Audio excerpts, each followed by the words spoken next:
back to the Modern Josephus, and I'm going to go ahead and get into Women in the 19th Century Crash Course U.S. History. So let's get into it. Hi, I'm John Green. This is Crash Course U.S. History, and today we're going to talk about Wonder Women. Mr. Green, finally we get to the history of the United States as seen through the lens of Marvel comic superheroes. Oh, me from the past, you sniveling little idiot. Wonder Woman is from the DC universe. Also, this is the study of history, which means a constant re-examination and redefinition of what it means to be a hero, and in the case of this episode, it's about taking the first steps toward acknowledging that not all heroes worthy of historical recognition are men. So we're going to talk about how women transformed pre-Civil War America as they fought to improve prisons, schools, decrease public drunkenness, and end slavery. And while fighting for change and justice for others, American women discovered that the prisoners, children, and slaves they were fighting for weren't the only people being oppressed and marginalized in the American democracy.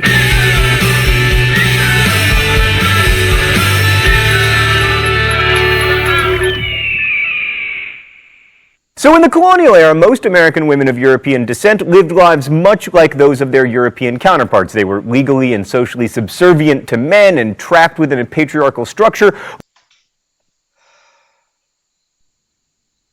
You know,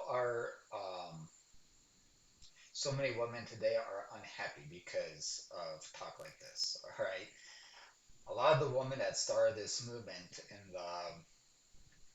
the 1800s would not sit here today and say, yeah, we were trying to not be submissive to our husbands, as the Bible said, because most of them really appreciated the Bible, had a respect for the Bible, had a respect for their husbands, and that's why they went on all these crusades because of the Bible. All right.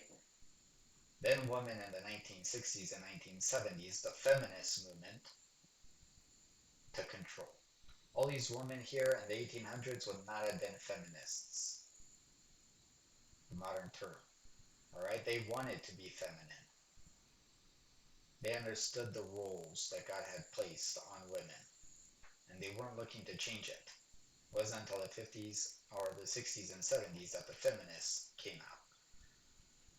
All right, so John Green is applying an ideology from the 1950s and 1960s and 1970s on women who would have been against said ideology.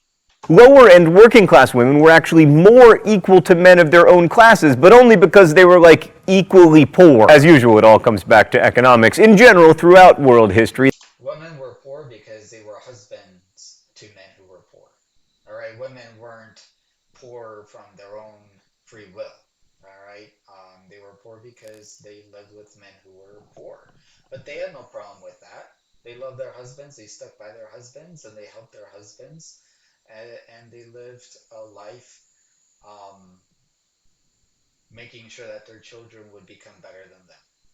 the higher the social class, the greater the restrictions on women. Although high-class women have traditionally had the lowest mortality rates, which is one of the benefits of, doors and extra lifeboats and whatnot. So at least you get to enjoy that oppression for many years. As previously noted, American women did participate in the American Revolution, but they were still expected to marry and have kids rather than, pursue a career. It wasn't expected. They also wanted to do that. All right. In the 50s, 60s, and 70s, a whole bunch of women started coming out saying, oh, we shouldn't. Well, let's try something different. These women wouldn't have anything to do with with the feminist movement. They wouldn't even want it. They wanted children. They wanted to raise children. Under the legal principle of coverture, actually, husbands held authority over the person, property, and choices of their wives. Also, well, listen, the man is providing for them. He's feeding them. He's taking care of them.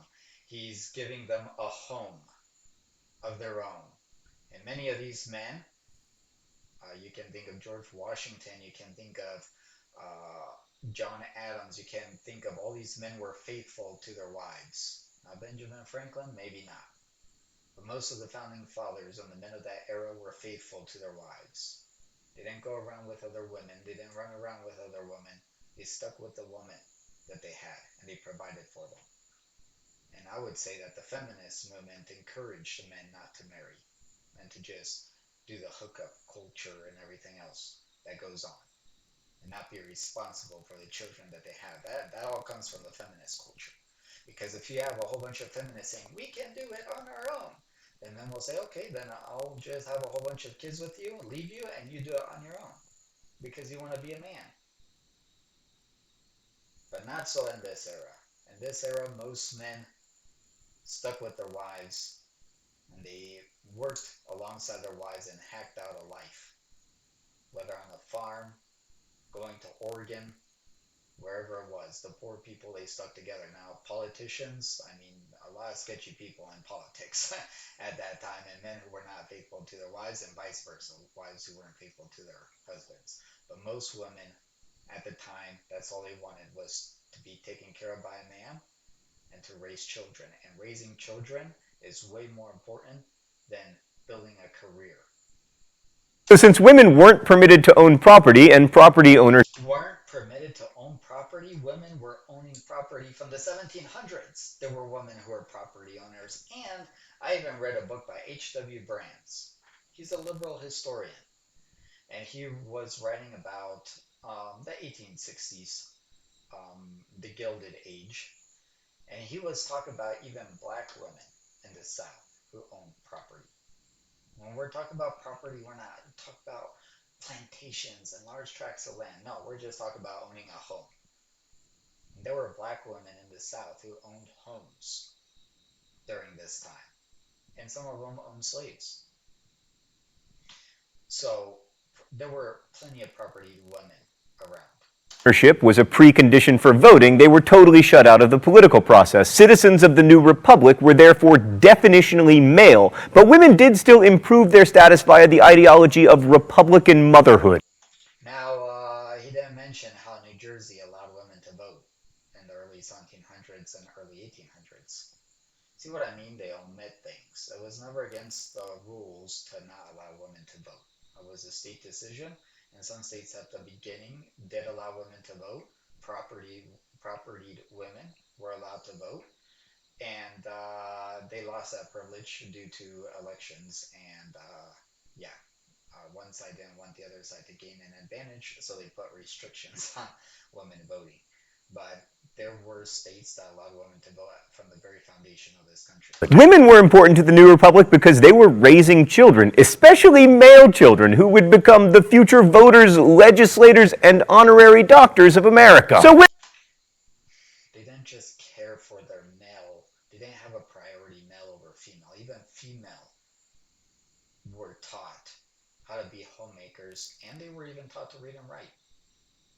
women couldn't themselves If they could afford it, of course. But I mean, poor people couldn't afford to let their young kids go to school either. participate in the political process, but they needed to be educated some because they were going to potty train those who would later participate in the political process. What's that? There were no potties? Really? Apparently, instead of potties, they had typhoid. Actually, it was a result of not having potties. So even living without rights in a pottyless nation, the Republican mother idea allowed women access to education so that they could teach their children. Also, women, provided they weren't slaves, were counted in determining the population of a state for representation purposes. So that was at least an acknowledgement that they were like 5/5 human. And then Well, I mean, but they still weren't.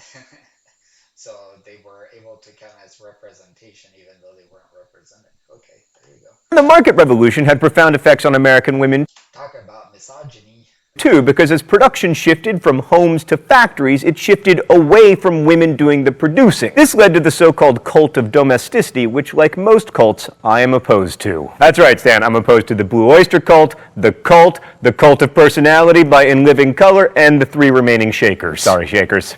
But who are we kidding? You're not watching. You're too busy dancing. The cult of domesticity decreed that a woman's place was in the home. So rather than making stuff, the job of women was to enable their husbands to make stuff. And this is all from the Bible that was accepted, and women accepted it too. They accepted their role as a wife and mother, which are far more important than a lawyer or anything else a woman could do or can do. by providing food and a clean living space, but also by providing what our favorite historian Eric Foner called non-market values like love, friendship, and mutual obligation, which is the way we talk about puppies these days. And indeed, that's in line with actual story titles from early 19th century American women's magazines like Woman, A Being to Come Home To, and Woman, Man's Best Friend. Oh, it's time for the mystery document? I hope it's from Woman, Man's Best Friend. So there you go. Women themselves recognize it, and as long as women recognize it, there's nothing inherently wrong as he's trying to make it seem to be.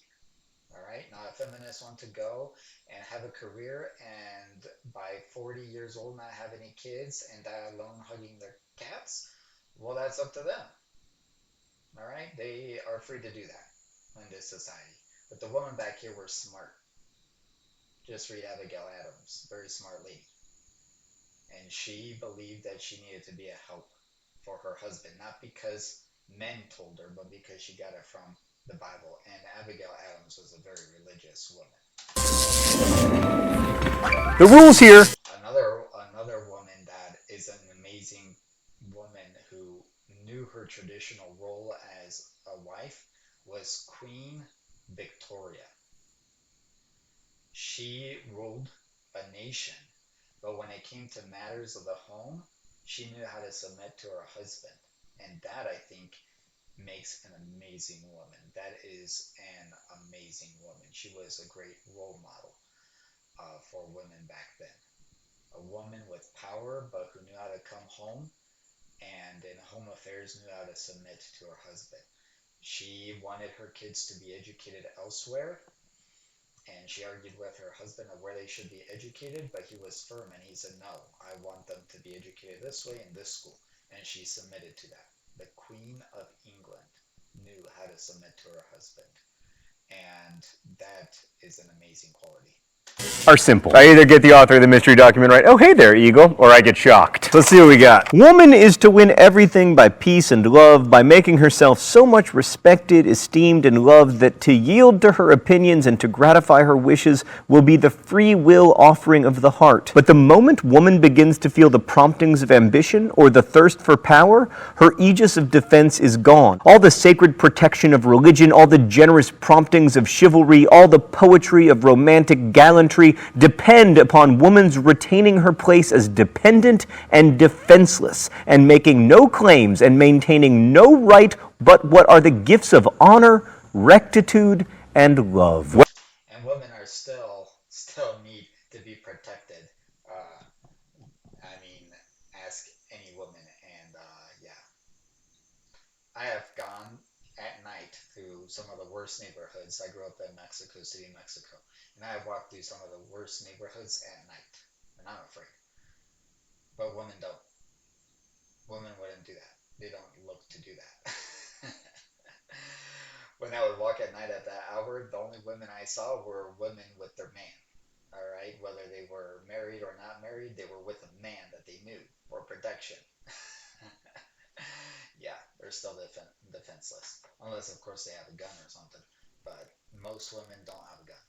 Well, it was definitely a dude, and I have no idea which dude, so I'm just going to guess John C. Calhoun because he's a bad person. No? Well, what can you do? It wasn't a dude! It was apparently Harriet Beecher Stowe's sister Catherine, who was an education reformer and yet held all of those opinions. So yes, because they held on to it because of the Bible. That is why they held on to it. And they were happy being like that. Very happy. So I assume Stan brought up Harriet Beecher Stowe's sister to point out that it wasn't just men who bought into the cult of domesticity. The idea of true equality between men and women... It's not a cult. It's something that actually brings happiness. And there's too many women today who are not happy. ...was so radical that almost no one embraced it. That's why most girls' dreams when they're little is to get married and wear that white dress. It's not until they start going to college that they start coming up with all these and start getting educated in the cult of public schools, where they start wanting to be alone and travel the world and never get married and never have children. Despite the economic growth associated with the market economy, women's opportunities for work were very limited. Only very low-paying work was available to them, and in most states they couldn't control their own wages if they were married. But that's because they were married, and they didn't to be met. Their husband met them their needs. They got food every day. They had a house that was their own. I'm in more of a Christian community, and the woman, even though the man purchased the home, the woman feels like she's the owner of that home. It's her home to her. The man doesn't care. The man buys the home for his wife to enjoy. He's outside always working. He doesn't care. He just wants to come home and be with his wife. I mean, if it was up to him, he'd just have a mattress and he could live with his wife on the mattress and be happy. But he knows his woman wants a house. So he buys a house for her, gets that house for her. The house isn't for him, the house is for her. Now it isn't in his name, and he does keep ownership of it, but he doesn't see it as his. It's his wife's. His wife is in charge of that home. It's her home, and I've seen that so much in relationships, Christian relationships. That wife is just so proud of her home, even though it's provided by the man. She sees it as her home, the one she can clean, the one that she watches over and lets the man know about, oh, this needs repaired or that needs repaired. It's really an awesome thing. But still, poor women did find work in factories or as domestic. Because in that situation, the family couldn't afford the man by himself supporting. The wages were low for men and women, and it wasn't enough to feed, so they both had to work. And then once the children got older, then the children would work and the mom would just stay home. Servants or seamstresses. Some middle-class women found work in that most disreputable of fields, teaching, but the cult of domesticity held that a respectable middle-class woman should stay at home. The truth is, most American women had no chance to work for profit outside their houses. And they didn't care to. They were provided for. They didn't need anything extra. So many women found work outside traditional spheres in reform movements. Okay, let's go to the thought bubble. Reform movements were open. But even these women wanted to have their husbands and wanted their man and had their home. To women, partly because if women were supposed to be the moral center of the home, they could also claim to be the moral conscience of the nation. Thus, it didn't seem out of the ordinary for women to become active in the movement to build asylums for the mentally ill, for instance, as Dorothea Dix was, or to take the lead in sobering the men of America. And men didn't care. They didn't mind their women doing this. Many of the And many times they encouraged it and were happy about it. most famous advocates for legally prohibiting the sale of alcohol in the U.S. were women, like Carrie Nation attacked bars with a hatchet, and not because she'd had a few too many. The somewhat less radical Frances Willard founded the Women's Christian Temperance Union in 1874, which would be one of the most powerful lobbying groups in the United States by the end of the 19th century. And women gave many temperance lectures featuring horror stories of men who, rather than seeking refuge from the harsh competition of the market economy and the loving embrace of their homes, found solace at the bottom of a glass or at the end of a beer hose. Yes, because that is a man who doesn't love his wife, a man who's drunk, who doesn't provide, and so they were basically demanding that their men provide for them, to leave the beer and provide for them. That's what they wanted. And by the way, yes, there were bars that allowed you to drink as much beer as you could from a hose for a nickel. Today, these establishments are known as frat houses. These temperance lectures would tell of men spending all their hard-earned money on drink, leaving wives and children, there were always children, starving and freezing because in the world of the temperance lecture, it was always winter. Now, don't get me wrong, prohibition was a disaster because one, freedom, and two, it's the only time we had to amend the Constitution to be like, just kidding about that other. Yeah, I will say this. They went through the right process to end a moral issue. Unlike today, where they try to skip through that process because it's too hard and too difficult and things are too divided. Yeah. Amendment, but it's worth remembering that back then people drank way more than we do now, and also that alcohol is. However, there's some men wouldn't drink or would be able to hold their liquor or wouldn't drink as much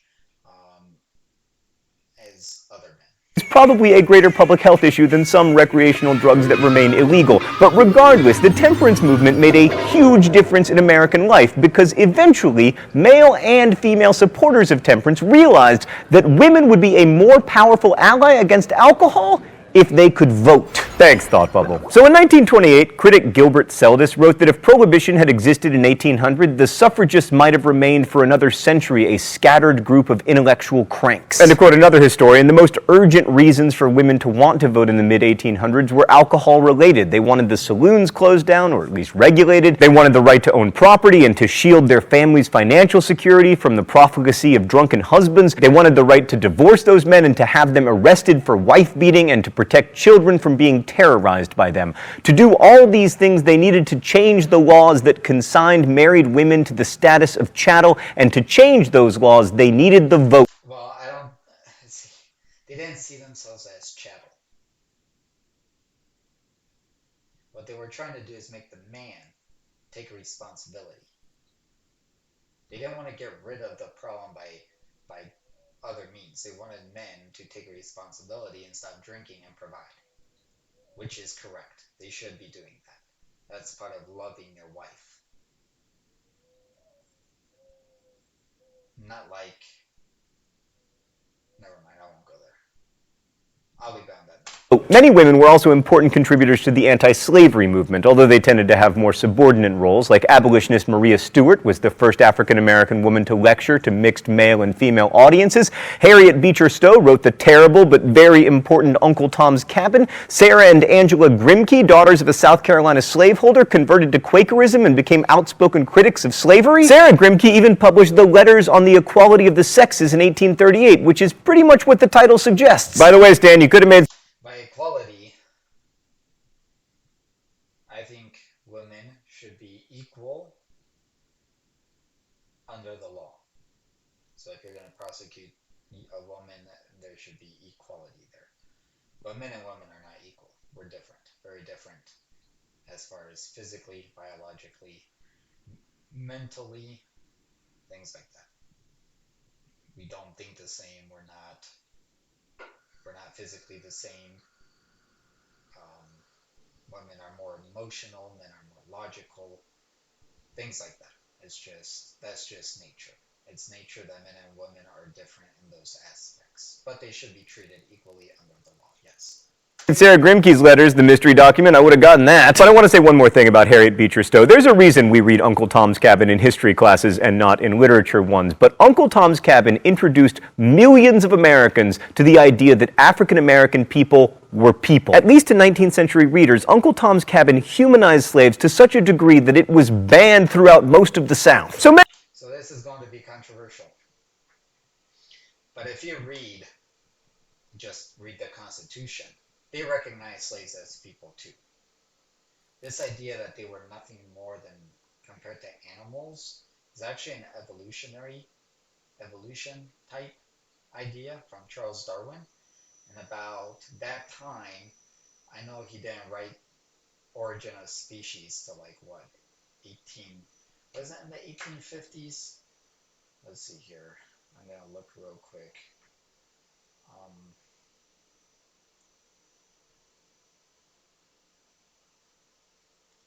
Origin of Species was written in, or published, I should say, in 1859. So a year before the U.S. Civil War, or a couple years before the U.S. Civil War. How about Descent of Man? Descent of Man.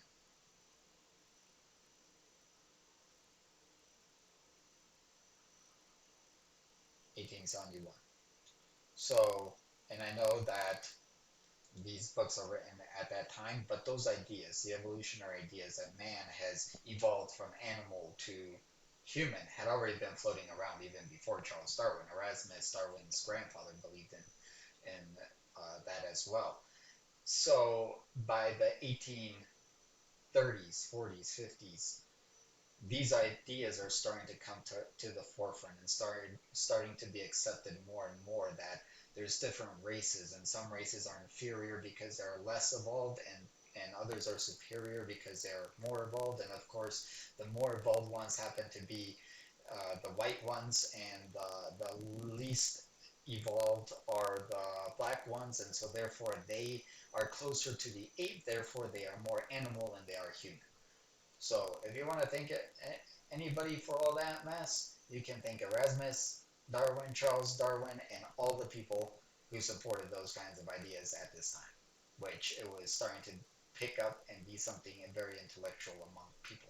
Many women involved in the abolitionist movement, when studying slavery, noticed that there was something a little bit familiar. Now, some male abolitionists, notably Frederick Douglass and William Lloyd Garrison, became supporters of women's rights, but ultimately, the male leaders of the anti-slavery movement denied women's demands for equality, believing that any calls for women's rights would undermine the cause of abolition. And they may have had a point, because slavery only existed in parts of the country, whereas women existed in all of it. In fact, one of the arguments used by pro-slavery forces was that equality under the law for male slaves might lead to a slippery slope ending with, like, equality for women. And out of this emerging consciousness of their own subordinate position, the movement for women's rights was born. The most visible manifestation of it was the issue of women's suffrage. It is interesting that black men got the vote before white women did. Raised most eloquently at the Seneca Falls Convention of 1848, where Elizabeth Cady Stanton, Lucretia Mott, and many others wrote and published the Declaration of Sentiments, modeled very closely on the Declaration of Independence. Except in some ways, this declaration was much more radical than the Declaration of Independence because it took on the entire patriarchal structure. Okay, so there are three things I want to quickly point out about the 19th century movement for women's rights. First, like abolitionism, it was an international movement. Often, American feminists traveled abroad to find allies, prefiguring the later He says feminists, but these women would not want to have anything to do with the feminists of the 60s and 70s all the way up to today. They would not even want to be in company with such women. Transatlantic movement of other advocates for social justice like Florence Kelley and W.E.B. Du Bois. Secondly, for the most part, like other reform movements, the women's movement was primarily a middle class or even upper class effort. Most of the delegates at Seneca Falls, for instance, were from the middle class. There were no representatives of, like, cotton mills, but this didn't mean that 19th century feminists didn't acknowledge the needs of working women. Like Sojourner Truth, probably the most famous black woman abolitionist, spoke eloquently of the plight of working class women, especially slaves, since she'd been one until 1827. And other women. Sojourner Truth was a good Christian lady. I definitely would recommend reading about her. We, in our Christian circles, there's a book that has um, like a picture on each page, and they tell of a great Christian. I think it's called Great Christian Classics or something like that. Anyway, they're biographies for younger people about different religious figures like like John Wesley or um, um, Roger Williams, things like that. And one of them was Sojourner Truth. Women recognized that women needed to be able to participate in the market economy to gain some economic freedom. Now, of course, all the women who wrote about the moral evils of 19th century America or spoke out or took hatchets to saloons. What's interesting is this blended in with a revival. So you have the Great Awakening before the War for Independence. You have the Second Great Awakening during the early 1800s. But then toward the end of the century, you had this other great awakening, a large revival, a time when there was a missionary fervor, religious fervor, and and that's what's going on here. We're talking about this time period. This was the time period of your D.L. Moody, Charles Finney, Spurgeon, and great missionaries like Adoniram Judson and William Carey, and all these great missionaries that went all over the world spreading the gospel. It was just a time of spiritual revival that was going on, especially among Methodists and Protestants and Methodists, Presbyterians, and Baptists. Just this yearning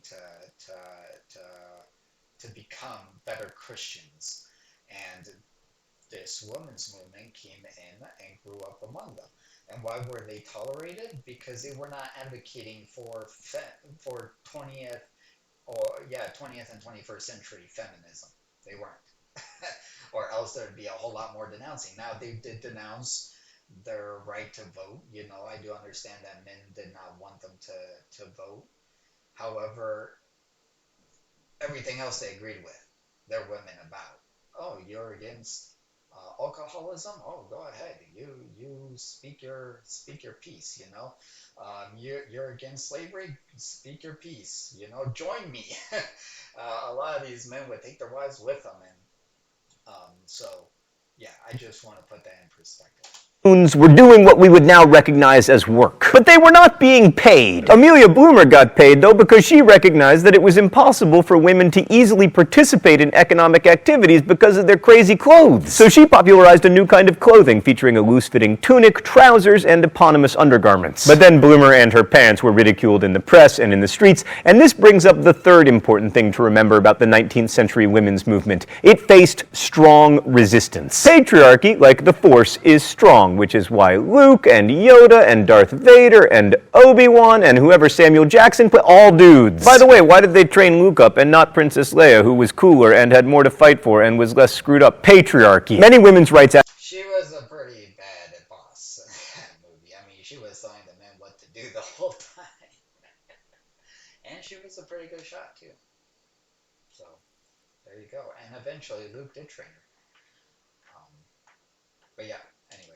Advocates were fighting to overturn not just laws, but also attitudes. Some of those goals, such as claiming greater control over the right to regulate their own sexual activity and whether or not to have children, were twisted by critics to claim that women advocated free love. It's interesting to note that the United States ended slavery more than 50 years before it granted women the right to vote, and that although much of the march toward equality between the sexes has been slow and steady, the Equal Rights Amendment, despite being passed by Congress, was never ratified. But by taking leading roles in the reform movements of the 19th century, not just when it came to temperance and slavery, but also prisons and asylums, women were able to enter the public sphere for the first time. And these great women changed the world, for better and for worse, just as great men do. And along the way, they made the women question part of the movement for social reform in the United States. And in doing so, American women chipped away at the idea that a woman's place must be in the home. That might not have been a presidential election or a war, but it is still bringing real change to our real lives on a daily basis.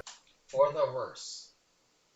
And these women would not agree again. I will say it again. They would not agree with the feminists of the 20th and 21st centuries. Thanks for watching. I'll see you next week. Crash Course is produced and directed by Stan Muller. And then we got the 19th Amendment. Women get back in the kitchen. Said the misogynist at one point, sometime in history. Yeah, so I'm not really against women voting. I just think that there should be a ban on liberal white women voting, but maybe I should strike that out on the YouTube. Anyway, uh, so yeah, I'm glad that these women stepped up. I'm glad they stepped up and voiced their opinion against alcohol, and I wish they would do so again. You know, and this time where there's so many men having kids without putting a ring on that finger and not being responsible for the kids they have, women should be advocating that and get into that fight and have these men do more. But of course, they also need to take some responsibility by saving themselves until they find that man to marry. So, society is worse. But we're not there at the 20th century feminist movement yet. So we'll hold it. All right. Thanks for watching. Go ahead and like, share, subscribe, and leave a comment down below whether you agree or don't agree with what I had to say. And if you want me to react to any other videos besides Crash Course, as long as you are subscribed, you can put it down there in the comment section. I'll read it and I'll say, okay, I'll look for that video. I've already done it twice for 2 different people, and I will not mind doing it for you too. All right, we'll see you guys in the next video. Adios.